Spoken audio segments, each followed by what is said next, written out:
Hey Facebook Live, I'm Jackie London. I'm a registered dietitian and nutrition director at the Good Housekeeping Institute, and I am here live from my amazing parents' home here in Battery Park City in New York.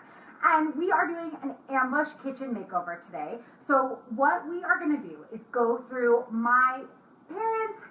They do try.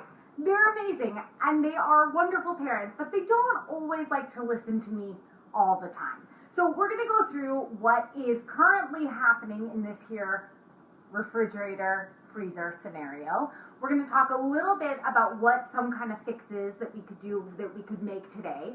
And then we'll talk about some other things that maybe should go versus some swaps that we could sub in. Plus, I'm going to take you through to the pantry so that we can also see what kind of goods are in there. I'm not going to lie, I'm guessing that there are a lot of possibly refined, maybe highly processed foods here. I'm not judging. I'm just noticing that perhaps there's going to be a lot of processing happening in this kitchen. But let's take a look. All right, so we're going to start here. Okay. I'm not really sure where to begin. Okay, guys, remember, safe space, not judging. So let's start with this top shelf here first. First of all, I'm very confused about why there are so many beverages. The sheer abundance of beverage scenario is very interesting. Okay, one quick thing I want to point out right away. Hello, what is this? No. Not a juice fan. You guys know that. But also, I have to say that this is one of those things that could easily be construed as something that is a healthy food or a healthful, good for you beverage, right? We hear about coconut water a lot. We hear a lot about these other types of fruit flavored waters. We see things like, oh, it's a fruit and it comes in this nice can, and look, it's not in English, so it must be good for us, right? No. Guys, look at this. 15 grams. Do you see this? This is 15 grams of sugar per serving. How many servings are in here? 2. Okay? So that's 30 grams of sugar. According to the American Heart Association, women should be having 24 grams of sugar per day. So we just have one of these coconut juices that comes in this here lovely can. Looks like a superfood, but really super bad. Okay, not into it. So let's talk about these other sugary beverages. My parents are hiding, by the way, in case anyone was wondering where they are right now. My dad is at work and my mother is hiding because she's afraid of what's actually happening here. Another sugary beverage. Oh, interesting. Okay, so yet another one of these things, guys. I'm so not a fan of the idea of foods like this that look like they're great for you, but really are secret sugar bombs, right? So sometimes we'll see things like 100% juice smoothie. Listen, I mean, these typically start with, instead of a fruit, right? The whole fruit, which if you add to a smoothie is blended in the blender. Instead, we see this perfect example of what I'm talking about, apple juice from concentrate. So this is a juice blend. Looks healthy, appears healthy. It's the color of mud / seaweed. So it must be good for you? Not so much. Sorry. I hope they have something to drink after this. Okay, well, they do have seltzer, and I'm proud of them for that. Okay, what else have we got here? We do have a lot of milks. So that's interesting. I like the chocolate milk. Okay. I gotta get rid of this nonsense. Super bad. Okay. But a lot of milks, I love the chocolate milk. I'm particularly keen on chocolate milk as a recovery fuel for exercise. That being said, I'm not really sure what my parents are doing with such an abundance of it, and frankly, I don't really think that they're endurance athletes. At least the last time I lived here, they were not endurance athletes requiring a chocolate milk recovery drink, but, you know, again, no judgment. Okay, let's take a quick look at some of this up. Whoa! Okay, I can't even with this. I can't even go there. I can't with that. Okay, but I want to go there with this. What's happening here? Do you see what they did there, by the way, that they tried to hide the Malamars behind all of the other sugary beverages, like as if I was going to be stumped by the sugary beverages and not find the Malamars. Okay, in truth, you guys know I love dessert. I'm a huge fan of dessert. Now, something like a Malamar, though, I haven't even seen the nutrition facts on. I haven't even looked at a Malamar label in years, I feel like. Okay, sweet chocolate, interesting. Okay, I'm not that against this. My question, though, is how many people really are only eating 2 Malamars at a time? Because they're quite small. Can you have a look? Sorry, Mom and Dad. We're gonna open them now. We're gonna open the coveted Malamars. Hang on. They're teeny tiny Malamars. Okay. What do you think if I just threw these away? What do you think Anyway, guys, the point is this. Malamars are fine as a treat. Treats are fine. We know that treats are good. We should have a treat every day, small portion, just about 200 calories. At the end of your meal, to round out a meal, I'm a huge proponent of eating dessert every day. What I'm not into is stuff like this that probably could stay here for, I don't know, maybe until the next millennium. And could live here because there are, it's nothing horrific about this. It's just that what is scary to me is that there are so many more indulgent and delicious fresh baked desserts that you could have as a different option that I would say, not the biggest fan. Okay, so there's that. Okay, let's move on, shall we? Should we move on? Okay, before we move on, I have to call this out for 1 second. Usually when I'm here, I tell my parents to buy the unsweetened version of this, okay? Which is what we should all be doing. We should be buying unsweetened almond milks, unsweetened all types of plant milks, nut milks, everything. But it seems that I haven't been here in, a couple weeks, so this is what happens. We come in with that. Guys, nut milks, plant-based milks, should have no more than 40 to 50 calories per cup. A cup is an 8-ounce serving. That is because that is what your indicator is for knowing that it's unsweetened. So in this, we've got 16 grams of sugar right there just in 1 cup. Okay, I'm done with that. Okay, what else have we got? What else what else can we make a teaching moment out of for you guys? Let's see. Love this. I love this. But but I'm confused about the nugget situation that's happening here in this area of the fridge. Are we hoarders? I mean, I'm not really sure what's happening here. Also, though, anyone needs some AAAs? Are these double A's? These are double A's. We also have the chocolate stored with the double A's. Okay, cool. All right, I'm not even going to pick on this because I think that I just want to check one quick thing. Okay, these have to go because these are from July of 2015. Okay. I can hear my mother laughing in the other room. I don't know that she knows they're from July of 2015. Oh! Okay, can we just get a little zoom in on this? Huh. Ooh, sweet burn on the milk chocolate. That's got to go in the garbage. Okay. Sorry, I can't let them be humiliated this way. Guys, here's the thing.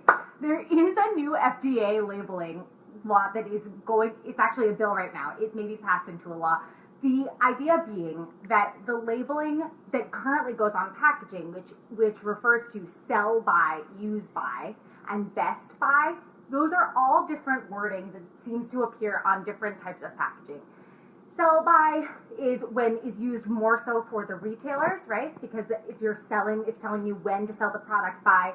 Use by is the hard and fast rule. That is when you really do want to try and use it by the date that is suggested to you on the food label. And best by is usually just indicating quality, by when the quality will be best. That being said, I think we can all agree that 2014 chocolates of the next to the batteries may not be something that we should be having all the time. Let's just leave it there. Okay, great. Not sure what's happening here in this said scenario, but I don't know. Was this a cleaning device? I'm not really sure what was happening there. But I like this. I like this nice little egg salad. Came from Fairway. Hope this date was okay. Nope, not really, but okay. I'm not going to throw that out because I think we could stretch it. Here's the thing. Often with a lot of expiration dates, you can stretch them a little bit more. There are things you can do to preserve them, particularly with fruit and greens. I'm seeing some peaches over there that have had better days. But those, my mom did tell me before I picked on her that she would be using those for cooking. Okay, so we can cook, even the most delicious thing to do with peaches during the summer is grill them, and I like them with a scoop of ice cream on there because remember, we're treating ourselves, but we're not treating ourselves to like stale Malamars. Okay, I found the first potato here in my parents' fridge. I don't know why we have so many, or what these are still doing here, or what my parents seem to be making with those, because it seems that they haven't made anything for a while. But I do like the abundance of produce. My one suggestion to them, and it would be to you all watching at home, is to keep produce where it's visible. Even if that is on the bottom shelf, or even if it is cut up into outside of the packaging so that you can see what's fresh and what's not, right? Perhaps a little bit ahead of time, because this guy... This guy, he is the couch potato. Look at him. He's like laying back. He's a nice little couch potato. I feel like that's mold. Oh, he also talks and his head comes off. Okay, he's done.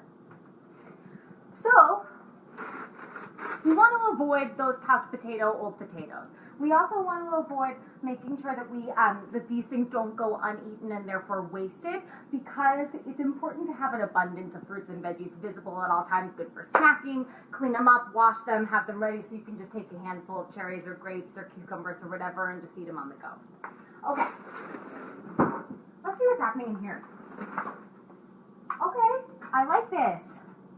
I like that. Look at this. Okay, so there's been a lot of controversy recently about this topic, which is Parmesan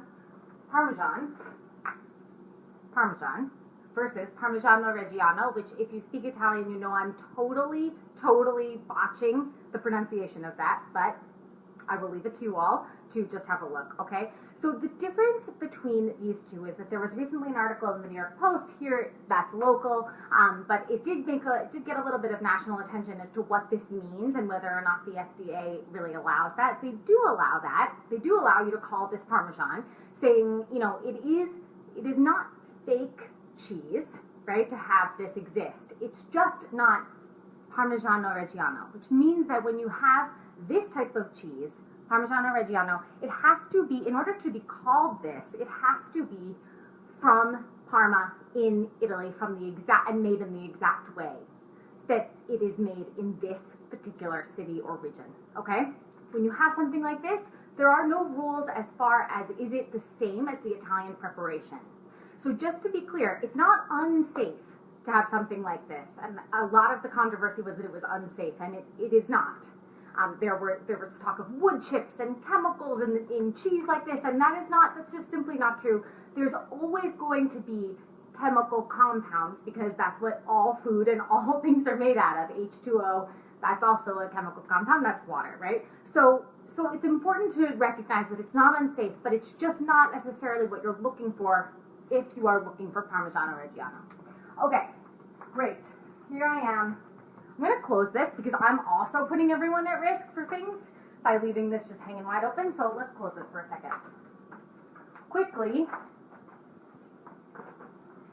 let's talk about my trusted friend here. So my parents love cereal. They do. I mean, who doesn't love cereal, frankly, is probably the better question. But one thing to notice about something like Raisin Bran, and this goes for all cereals with any type of health angle, right? There seems to be something marketable about the concept of calling something bran and having it be considered a very nutritious, nutrient-dense food. Look, if you want to have a little bit of this, by all means. But again, I urge you to pay attention to that. That's almost 20 grams of your daily value, okay, of how much of your recommended daily allowance, rather. So that's nearly all of what you can have in a day as far as added sugar. Now, not all of this is added sugar. Some will come naturally from the raisins, some. But it's important to keep in mind that there are just better choices out there, and especially coming from these guys who have lots of great cereals and amazing cereals on the market, and some that are so much more nutritious than this one. It's always important to check labels and read these things, because often, sometimes, a lot of brands are allowed to get away with claims such as that, because they do have a lot of fiber, and they are a low sodium. Oh no, they're not a low sodium food. Interesting. Okay, well, they do have enough fiber to make their fiber claims, so that's good news right there. I'm gonna put this down. Okay, last. My parents are really good about really giving in. They really do enjoy a good marketing claim on food, so this is another one of those things that had a nice moment.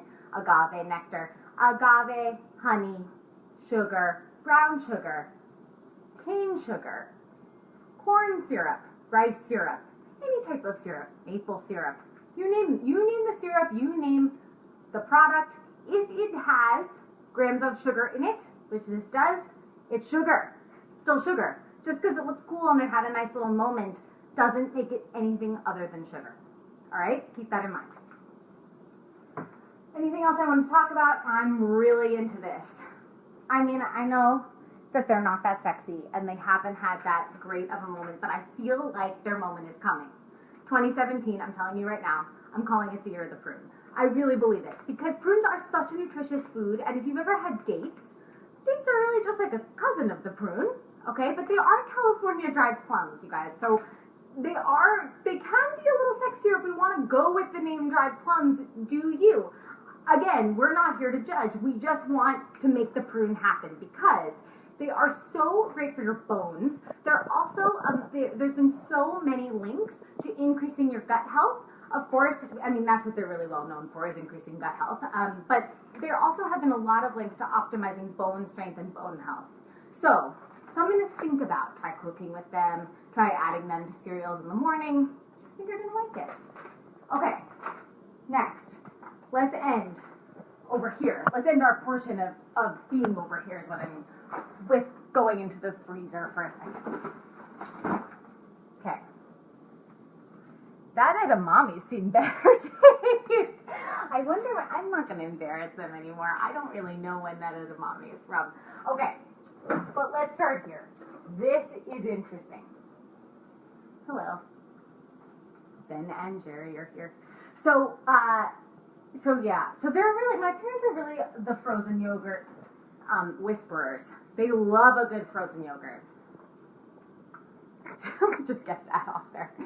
I love a good frozen yogurt too, but I kind of feel like if you're going for chocolate fudge brownie and Cherry Garcia, let's go for the real deal, right? Because this is what happens when you look at something that is a frozen yogurt.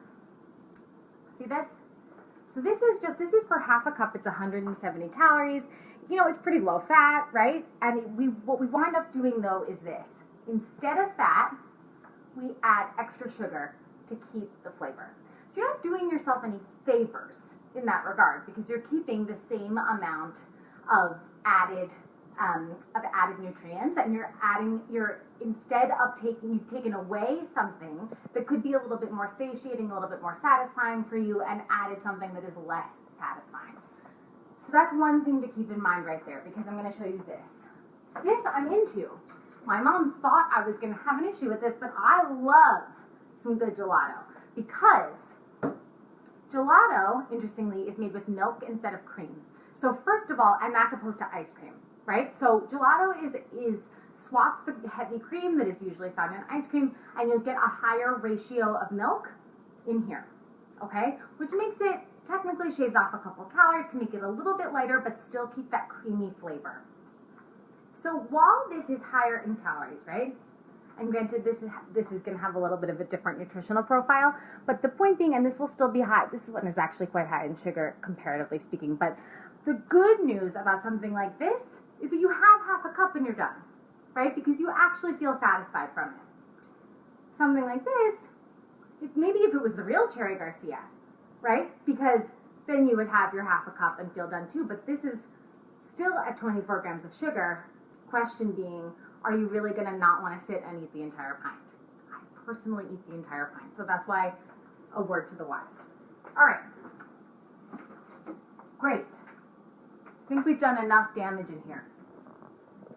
How are we doing? Okay, guys, we're going to take a quick break, and then we're going to go over the pantry. Okay. All right. Taking a quick tour. This is what we got rid of. This is what we're keeping, of course, and look. Okay. First of all, it's a mess. No judgment. No judgment. But there's foodstuffs here, and then there's candlesticks here.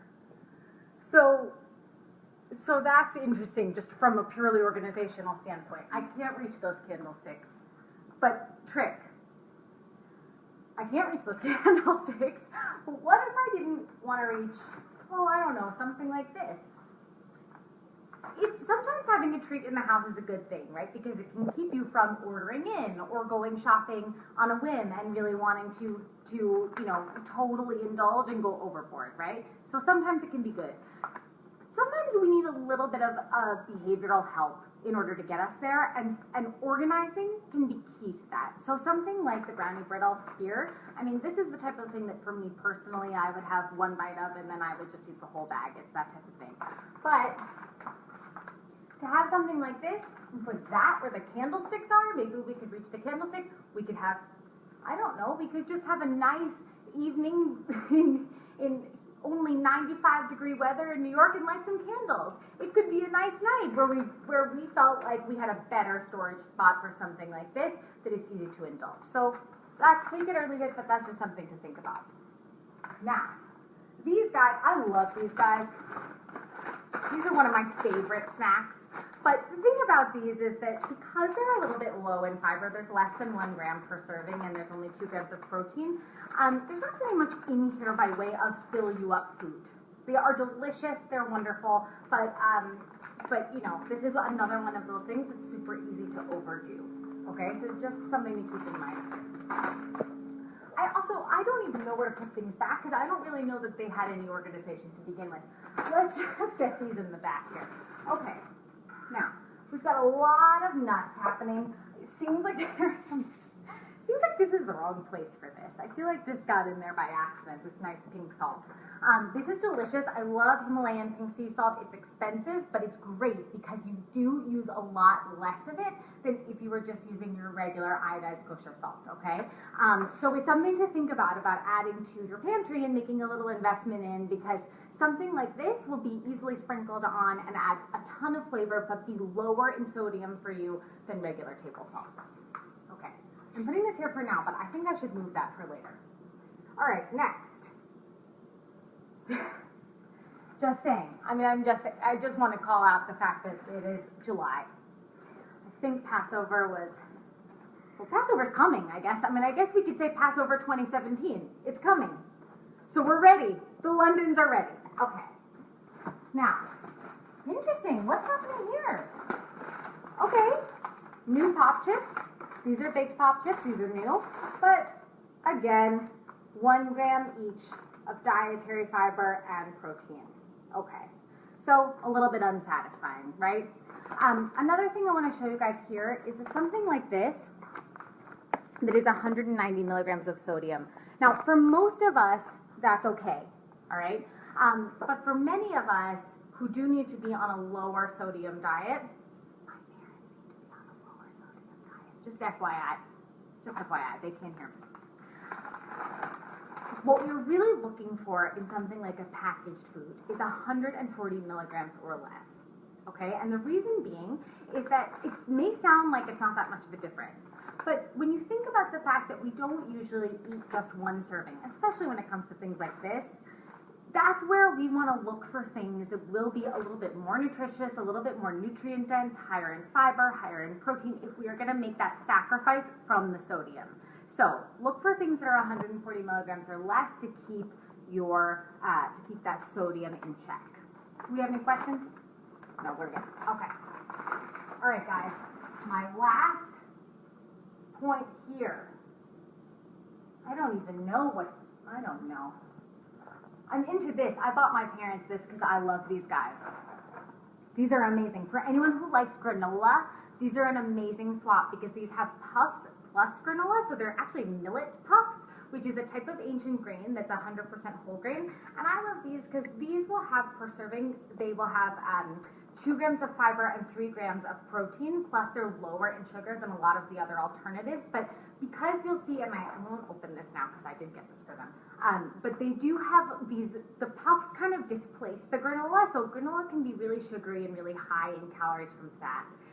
But when you have a product like this, it displaces all of that other stuff. So yay, they kept it. I haven't opened it yet, but they kept it. Okay. All right. Anything else? Oh, I see these. I see that we found our way to have another little candy aisle, which is interesting because we already found the candy aisle from 2014 in the fridge. Okay. All right. Skinny Pop also hasn't been opened. Interesting. I prefer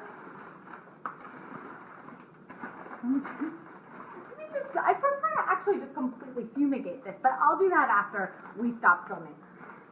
I don't know. Who has a cough? I'm not sure. Okay. I would prefer to something like this, even though these are fine and great. Our taste test winner from June 2016, okay, was the Smart Food Smart Pop popcorn, right? It's the, or maybe I'm just mixing that up. Smart Food popcorn in white cheddar. Much more satisfying, filling, and then you have the smaller bags of those. That's about 160 calories per serving, and that will fill you up for longer. Because of the higher protein content, it will make you feel more satisfied. And it's a little bit indulgent, but if you have it in these smaller portions, like these 1 ounce portions, which is what these bags are, then you're more likely to stay fuller for longer. All right? Okay. So I'm gonna have a big talk with my mom now, who is still hiding from us, but we've lost her. All right. Anyway, thank you so much for joining us here. I can't wait to share with you some of the other things that we find in here. And I look forward to having your questions. If you have any other questions, please enter them in the comments, or you can reach me by Twitter. It's at Jacqueline London RD. Or you can call my parents and help them organize their pantry, because that would be a public service. So thank you guys so much and have a great day.